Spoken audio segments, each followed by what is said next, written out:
think if you like pirate porn, you need to Venmo those people some money, you know? Like they're doing an actual sexual service for you, and you should compensate them.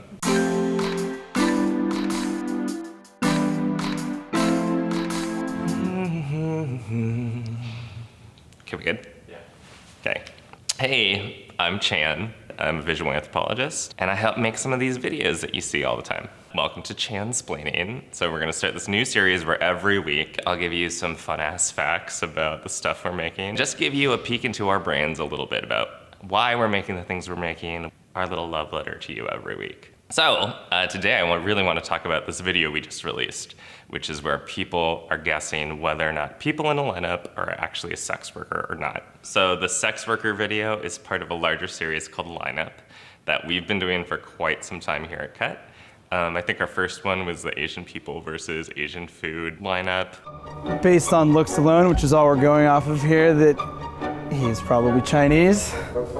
Yeah, but what does that look? I don't. The joy, I think, behind the Lineup series is that it takes this one transgression we're all trained from childhood not to make, which is telling people judgments about them to their face, and makes it the total centerpiece of the entire series. So we delight in watching the cringe factor of people making these verbal, biased, baseless judgments about people straight to their face. As we continue out through the shoot, we see our contestants getting more and more awkward, but we're also watching them basically describe all of these really contradictory logics about what sex work is and what sex workers look like. Yeah, like kind of looks like a porn body. I think Robbie's just a normal guy. I don't think he's a sex worker. My guy's a gigolo, you know what I'm saying?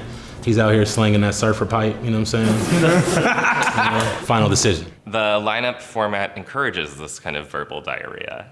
So in the process of flushing out all of their subconscious logics about intimacy and monogamy, about sex work, we see that actually like all of these logics are pretty confused in the first place for all of us. So who is a sex worker? Technically, it's anybody that exchanges sex or sexual services for financial or material resources. So I remember Beatrix, actually, who was an escort on the set, mentioned that in her old job, she was really unhappy. And I had been 26 years in an industry that I had a lot of harassment from, that was male-dominated, and I was tired of it.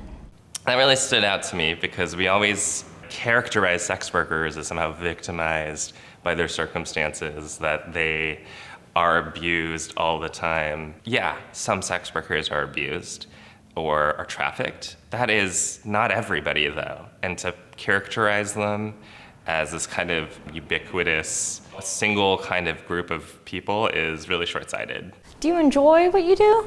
Well, it is work, but it is the best job I've ever had. It makes us think about the kind of work that we do every day. We all go to work, we all have to work, and work is exhausting. Often we don't want to do it.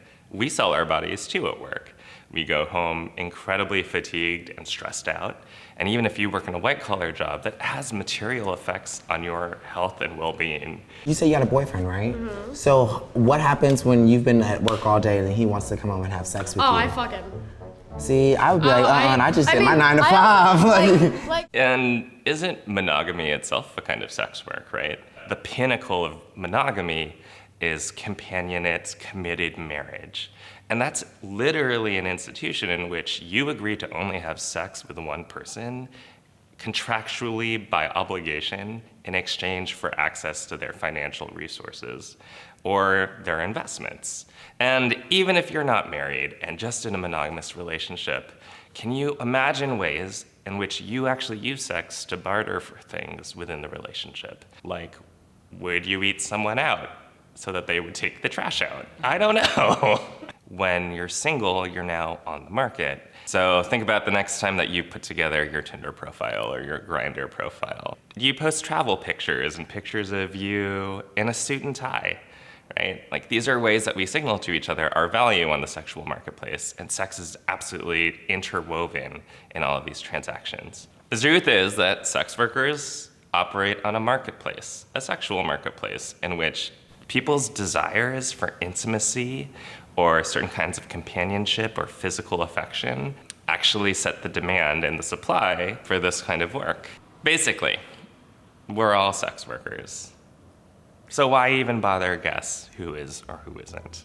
Well, I hope you don't mind that I chansplained a little bit to you. If you like Watch Cut, which I know you do, I hope you're subscribed already and you've turned your notifications on because we put out content all the time. If you have a question that you want us to talk about or a video you want us to talk about, leave it down below in the comments and I'll try to address it next time. See you in hell.